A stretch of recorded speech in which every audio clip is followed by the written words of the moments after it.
Good morning, everyone. My name's Amy, and I'll be your teacher for today's critical reading class. Today, our topic is bridging the gap from reading to writing on summary, paraphrasing, and citation. We're going to be discussing the importance of these little skills to ensure that your information is correctly cited without anybody misusing citation in case they fall into the trap of plagiarism. So let's start. First, we're going to introduce to you the several goals we're going to accomplish in today's class. The first one is that we're going to learn how to cite information correctly, especially when you're using outside sources, and how to use it as a part of your reference correctly. Second, we're going to define exactly what is plagiarism and identify the different methods we can use to avoid accidentally plagiarize other people's work.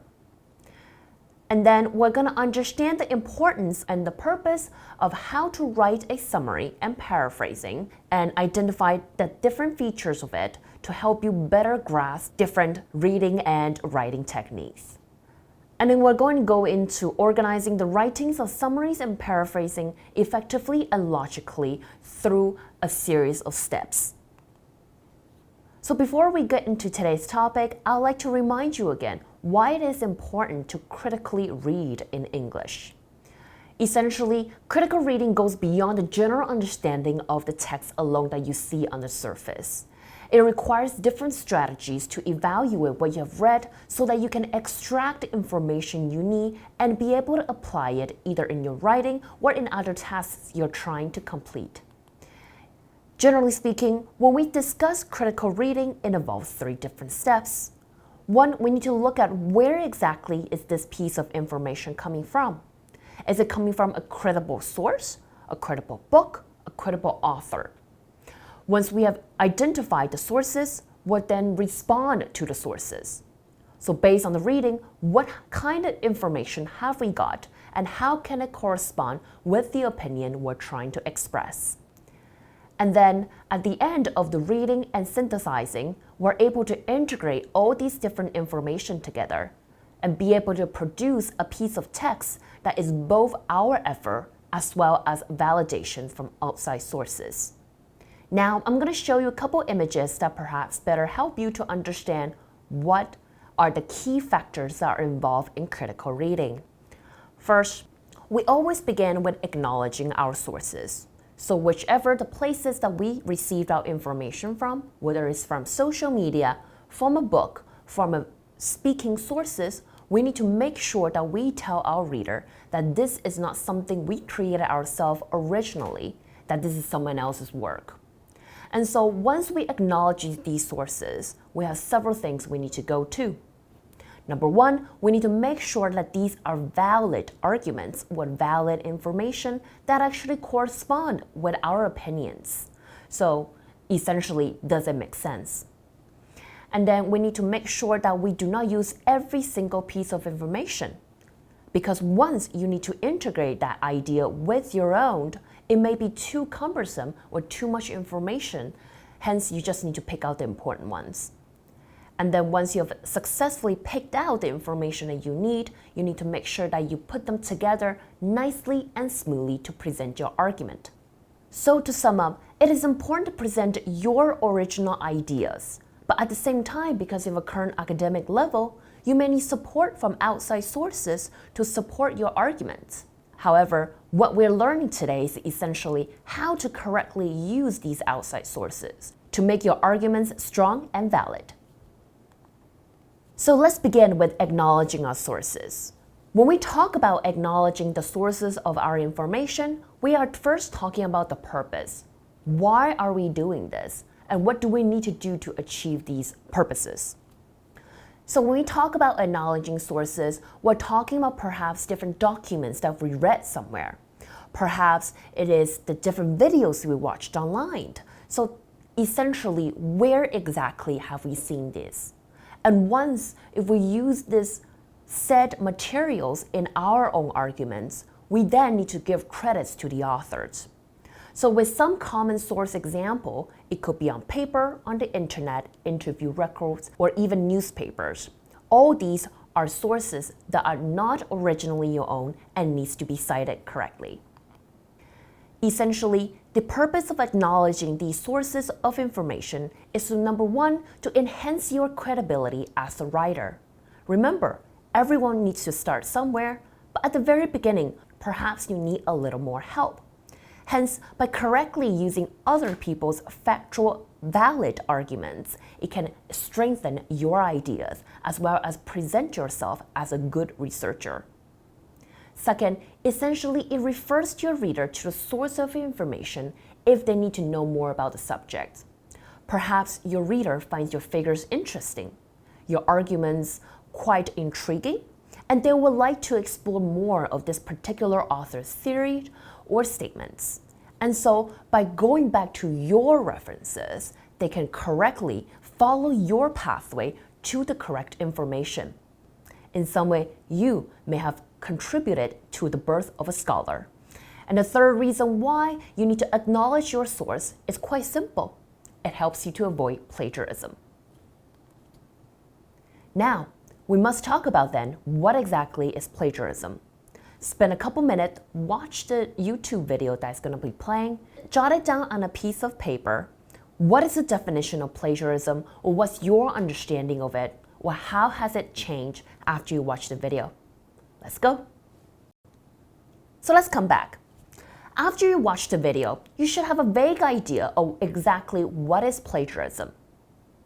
So essentially, plagiarism is using someone else's words or idea without acknowledging them or citing them, whether it's purposely or accidentally. Essentially, if the idea is not yours, you must cite it, because idea doesn't just pop into your head. Perhaps there's a eureka moment, but most often in time, you have gotten this impression from somewhere else. If you don't remember where it is, look for them. If you do remember where it is, cite them. Plagiarism can also be defined as intentionally appropriating the work of others as your own. Essentially, you're cheating. You're not putting in the good work, other people are. Hence, do not do that. The third definition of plagiarism is misusing others' work due to the lack of proper citation. You may think that, oh, I found this lovely piece of facts. I would love it to use in my writing. However, you think to yourself, to avoid plagiarism, you will cite it, but you cite it incorrectly, either missing a page number, perhaps the name of the publication, or you misspell the author's name. All these could still contribute to you accidentally plagiarize. Hence, it is important to go through the proper formatting of citation, which we're going to do later today. So, we just discussed what is plagiarism. Now we're going to start practicing. I'm going to show you 5 different examples of rewrites, and then you're going to tell me, are these acceptable rewrites? Let's get started. So first, this is the original excerpt. Let's read it together, shall we? World problems such as poverty, pollution, war, and hunger are inherent in the current system of world order based of nation-states and economic competition. They can be solved if people know and understand one another on a global grassroots basis. By developing people-to-people linkage irrespective of national borders, we can start to ameliorate global tensions and inequalities. So, in the first citation, we can see that the word count has been reduced to 23 words. Do you think this is an acceptable citation? I'm going to give you 10 seconds to look over and let me know.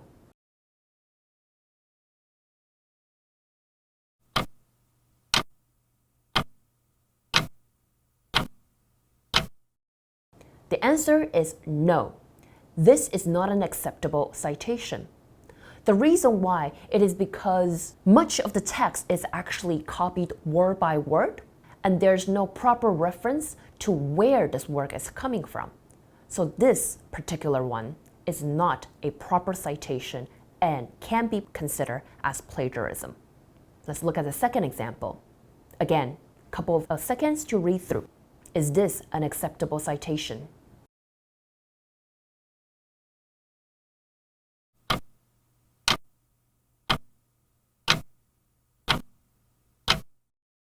So you think to yourself, hey, I see a quotation mark now.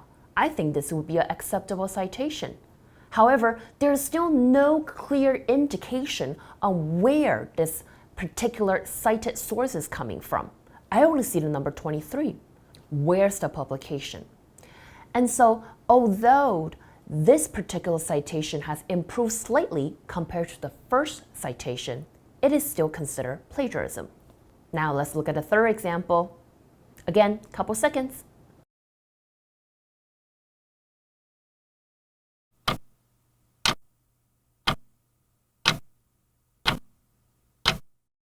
Now you may think to yourself, a lot of these are actually rewrites. It isn't word by word, there's no quotation, so the author actually have rewritten the entire original text. I think it's a pretty good way to use reference material already. But however, it is still not acceptable. This was still considered as plagiarism. The reason why it is because although it is no longer a word-by-word copying, the meaning and the contents is actually still exactly the same. Hence, the key idea is that this is still not your idea. This is still not an original text. Therefore, it is still needed for you to cite this correctly. Without the citation, this example would still be considered as plagiarism. Now, let's move on to number 4. Again, couple seconds, let's go.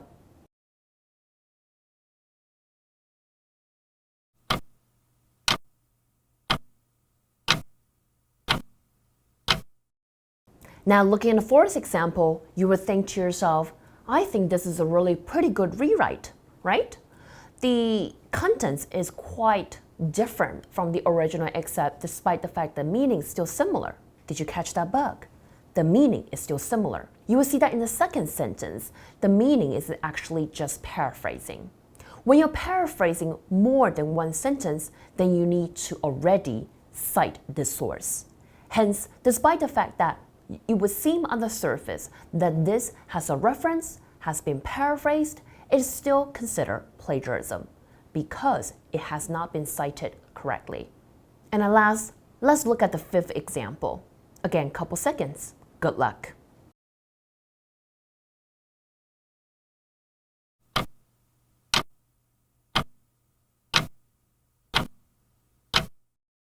Looking at this example, we can see that the original excerpt has been completely rewritten, and where the author wishing to quote the word by word, they put it within the quotation mark with the correct citing of page number as well as the author's name.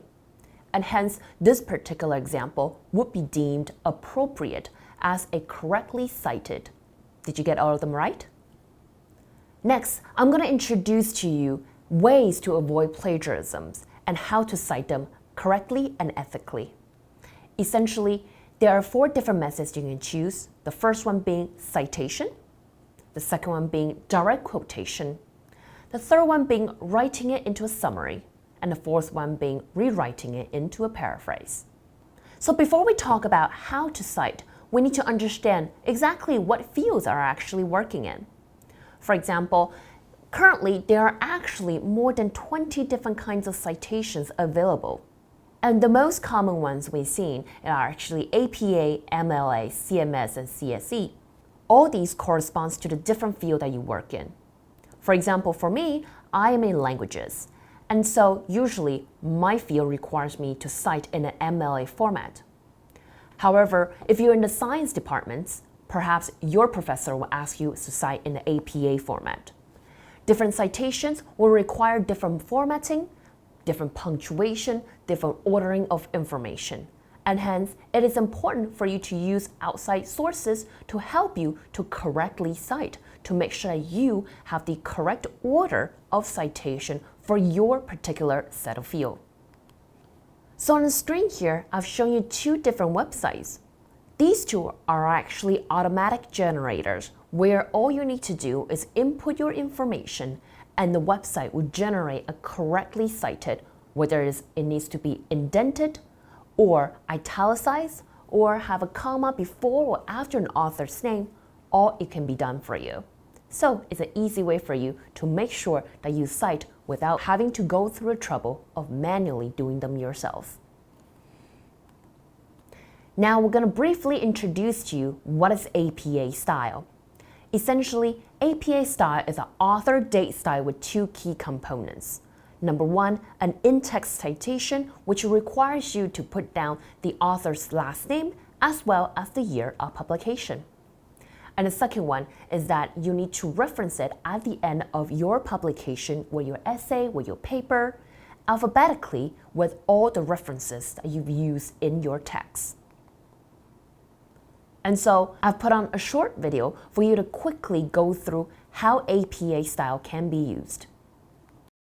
Now, based on the videos you just watched, we're just going to go over quite quickly what are the two different stages you need to go through when you're using APA style. Number one, when you're using an in-text citation, you need to make sure that you have parentheses or references inserted after the text that you just cited. And then you need to, in brackets, put in the author's surname followed by the year of publication. In your reference list, you need to then make sure that your body of your paper is complete, which means that you need to make sure you get the place of publication, the publication house, where it was being published, the author's publication dates, etc. And then at the end of the paper, you have an individual chapter dedicated to all the references you have used in this particular paper. So let's look at some example of in-text citations. The first one, we can see that the concept is adopted by, and then the book's name, we will have it in italicized, and the year of publication. Or that in the second example, we can see that Anderson 2006 argues certain things. And in your reference list, if I wish to go back, I will be able to find an Anderson published a book in 2006. Or we can go to the second last example. We will see that when this particular citation or when this particular text has several different authors, we will arrange them alphabetically and then put on the year of the publication. And at last, if it's a main author with a group of authors that we are unable to put down all of their surname, because come on, nobody's going to put 20 names on there, then we will have something like Brown et al., which just means Brown as the main author, and et al. Is his group of researchers. But again, the year of the publication. So in regards to your reference list, we can see from the examples over here. In the first example, Bishop W. So remember, surname comes first, so last name comes first. And then in regards to the author's first name, it would always be in shorthand. Bracket, then we will have the year of publication with the name of the publication in parentheses. And then after the name of the book or the chapter of the book, it will be followed by the publication number, so which issue is it, then followed by the page number. At the end, you have a period. So again, these can be done automatically through online generators. You don't have to manually do them, but it is important to make sure you have gathered all the information you needed to complete a proper citation. Now that we're done with in-text citation, we're going to move on to direct quotations. Direct quotations is essentially used when you want to tell the words exactly that the author has done it. And so what we need to be aware when it comes to direct quotation is that sometimes you have shorter quotations and sometimes you have longer quotations. These two will require different ways of treating them. When it's shorter quotation, it can become part of the text, which means that it can be integrated as part of a paragraph. Whereas when you have quotations longer than 40 words, you need to make sure that they are a block of their own. We're going to show you some examples. So the first example is the shorter quotation. We can see on the screen that according to Brown 2008, students who are, and then because it is a direct quotation, we will put them in a quotation mark. Remember, usually this will be put in double quotation marks. Only when you're referring to someone else's work within a person's work will there be both double quotation and single quotation present. And when we have a longer quotation, which, let me remind you again, is a quotation of 40 words or longer, we put them in a block. So first you will introduce the information. You have a column which means that you're about to introduce a new information, you'll make sure there's a one sentence of gap in between your main text and your citation, and then you'll have a single spaced, smaller font quotation in between the main text. In front of your block citation, there will be indentation, but no quotation mark to show that this is a direct quotation, because by placing this block of quotes so, you're already telling a reader that this is a direct quotation, it is just longer. So there will be no quotation mark after your block citation, and then your reference will be given at the end of this particular citation. And so let's review again of all the small bits we just talked about. In a longer quotation, you need to make sure you separate it from your main paragraph, from your main text. It's usually single space, which means that if your main text is double spaced, your block quotation will be single spaced. It will be introduced by a column separated from the main paragraph. There will be an indentation at the very beginning, and then there will be no quotation marks. At the end, you need to make sure you have referenced it in your reference list. So now we move on to summary. What is summary? Essentially, summary is a restatement, so we're saying things again of the main point of the text, but without repeating it word by word. However, when we reorganize this particular idea, we do not change the original meaning, the tone, or the style of the author at all. Because remember, this idea was not yours. If you changed it, you're changing the author's meaning. So what is a good summary? Essentially, a good summary is accurate. It accurately presented the facts that were presented by the original author in the same tone, attitude, or stance that they originally wanted to deliver. Second, it is comprehensible, meaning that when I read a summary, it does not confuse me or that it drives me away from the original purpose of the original text. Then it is relevant, which means that when I rewrite these information, everything that I put in it, whether it's the main idea, the supporting detail, it is relevant to the argument that I'm going to make today. And at last, it is concise, because remember, a summary is the shorter version of an original text. Hence, I do not want to jam too much information in there. I need to make sure that the word count is down and that the information is accurate and to point.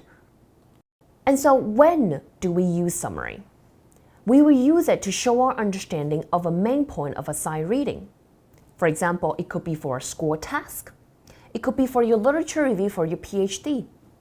We want to make sure that we quickly, efficiently, and concisely gone through an entire piece of long text, but without distorting the original meaning. Yet we'll be able to keep it in our record to see what kind of information that we could need in the further future. Second, we want to condense these large quantity of information into more accessible versions. So whenever we go back, we save time without having to go through the entire text again. Then we want to make sure with these concise information, we can incorporate them into our own work and be able to present a brief overview of a longer document or scientific report as part of our validity of our argument. And at last, we really make sure that once it proves the validity, it can accurately support and build a foundation for our own research. Now, having defined what a summary is and where we can use it and when we can use it, we're now going to talk about the different types of summary. So there are 4 different types of summary that we usually see. It's either an outline, an abstract, in a literature review, or critique of a research paper. In general, when we talk about academic summary writing, we usually begin with the author's thesis or main idea, including a reference to the author's name, title, and year of publication. Their main idea would help us quickly grasp the gist of this reading.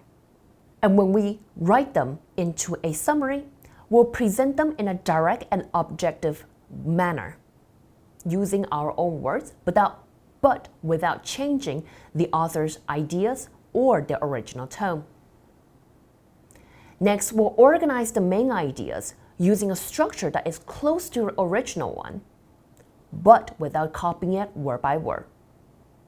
And when we are composing a summary, we do not include smaller detail such as illustrations, charts, or other supporting detail that is not relevant to the main idea.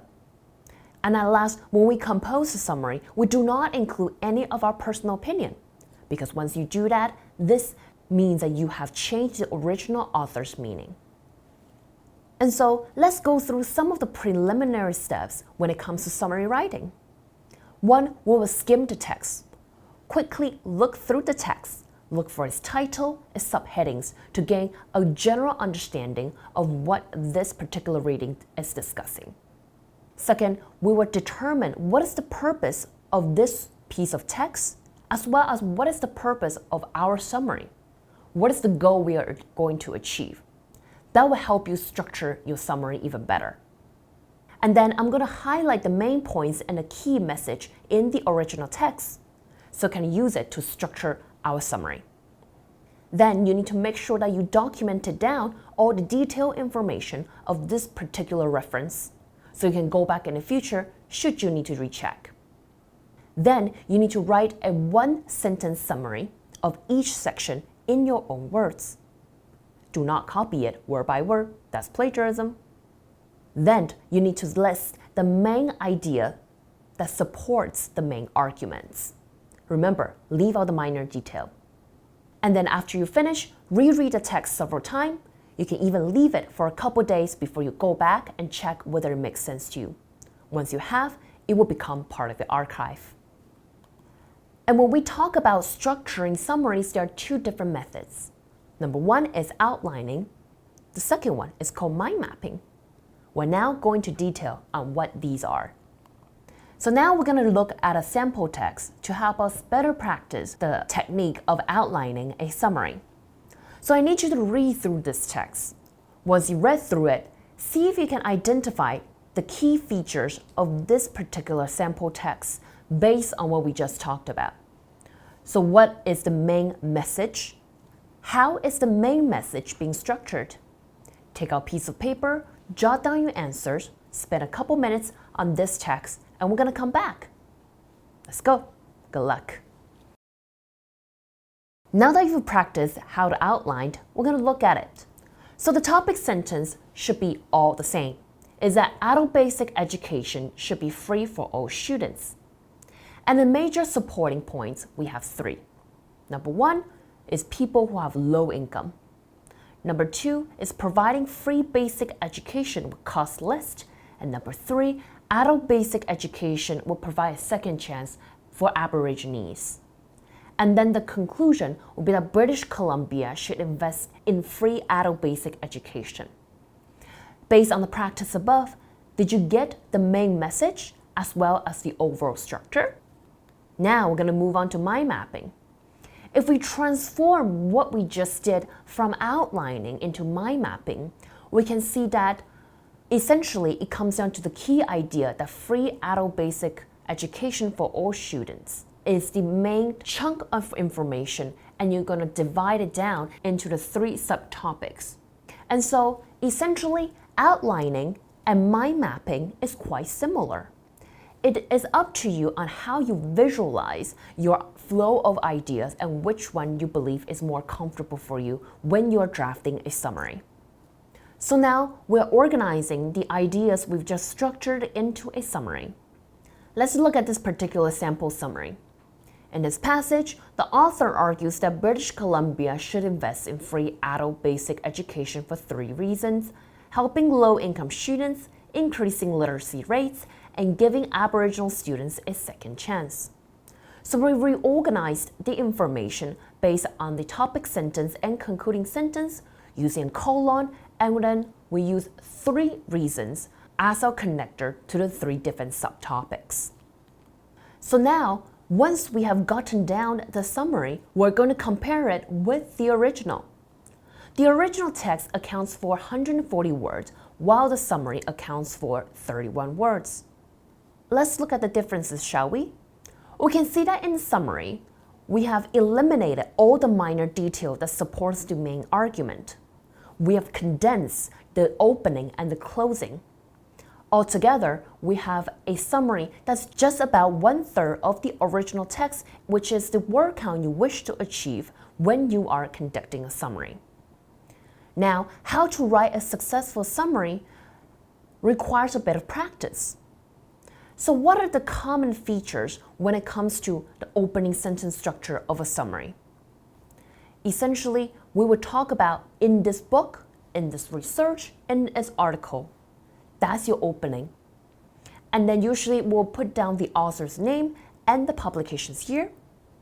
Then we discuss the main idea or the arguments they're trying to present in their research. And then putting down their main arguments. For example, Medic in 2016 provides a definition of multiple intelligence and addresses both positive and negative attributes for educators.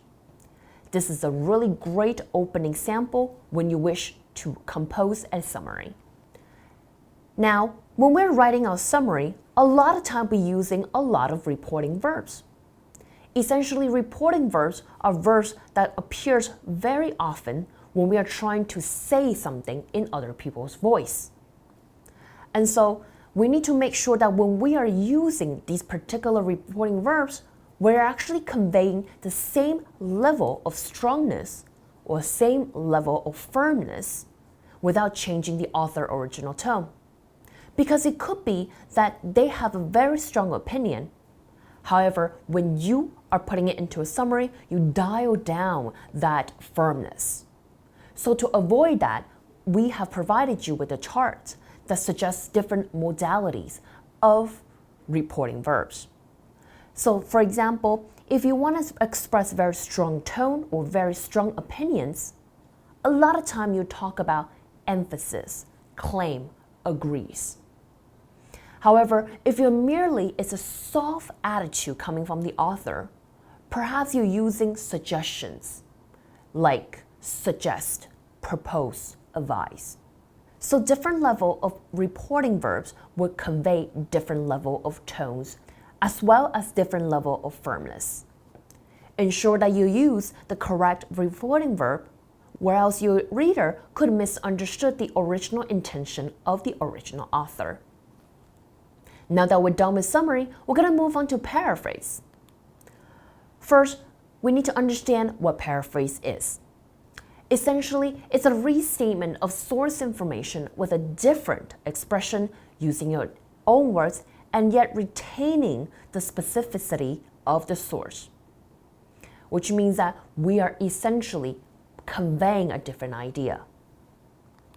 And so what we need to understand with paraphrasing how it is different from other forms of citation is that number one, it is not the same as quotation. It is not the same as summarizing. With quotation and summarizing, it both stress the need to remain the same idea.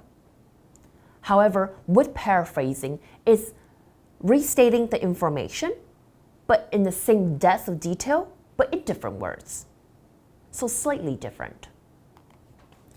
Now, the purpose of paraphrasing is essentially to further explain or simplify a passage that might be difficult to understand, whether it is because of its length, use of language, or the year it was published. Perhaps it's from a long time ago. And paraphrasing could also help you to establish your credibility as a writer or researcher, to maintain the flow of your writing, as well to eliminate less relevant information, especially when you have a word count limit. And at last, you are able to communicate relevant statistic and numeric data through paraphrasing. So how do we write a successful paraphrase? You need to make sure that you've read the text thoroughly, at least 2 to 3 times to really understand the meaning. Because what you're going to do next is that you're going to rewrite the text in your own words, including 2 to 3 words from the original text. Now, when you're paraphrasing, be sure to look for synonyms, which are the different words with the same meaning. While you're doing that, you need to make sure that you also change the grammatical structure or the voices of the original segment. If it originally was active, change it to passive. If it's a conditional, change it to other forms of grammatical structure, whichever one suits you. But what you need to watch out for is that you cannot change the technical words, numbers, or the other facts that are used in the original text. Because if you change those, you're now manipulating data, and that's a big no-no. And at last, even though you're paraphrasing, you're using complete different words to describe the original text, you need to still make sure you cite correctly, because remember, those were not your ideas. Now we're going to look into an example and how we can practice paraphrasing. Take a couple seconds, read through it, and see if you can actually write a paraphrase based on what we just talked about.